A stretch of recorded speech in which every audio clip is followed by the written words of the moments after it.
kubasa kwenyu Eastern Cape Coffee Mdara, murise mdara Daima mbuya nemparara denga Tamufamba zodu tichiwana mucha denga Mdara, murise mdara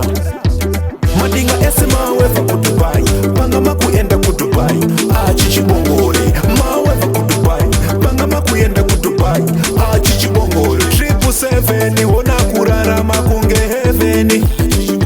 777 wona kurara makunge heaveni Ndimi mukuremera mastriti Idzonya yadzinotaurwa kana kujiti Ndimi mukuremera mastriti Bvunzai wakwamana kwa mujiti Madinga esema wefa kudubai Panga makuenda kudubai Chichibongole Mawefa kudubai Panga makuenda kudubai Chichibongole 777 wona kurara makunge heaveni 777 wona kurara makunge heaveni First wife mabano Mdara munorema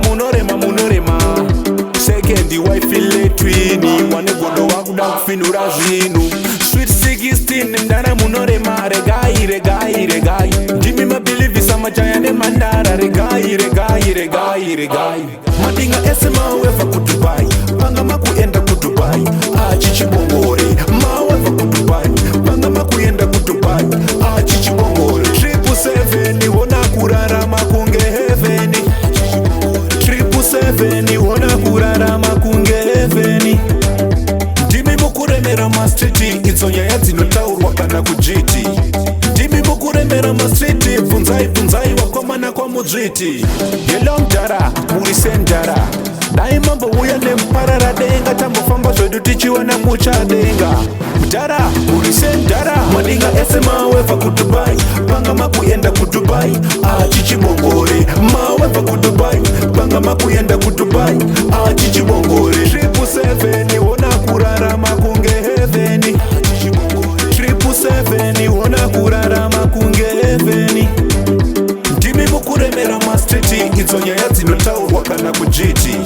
Ndimi mukuremera mastriti Bvunzai wakwamana kwa mujiti Madinga esema wefa kudubai Panga makuenda kudubai Chichibongore Mawefa kudubai Panga makuenda kudubai Chichibongore 777 wona kurara makunge heaveni 777 wona kurara makunge heaveni First wife mabano Mdara munorema Second wife letwini Wane godo wakuda kufinura zinu Sweet 16 mdara munorema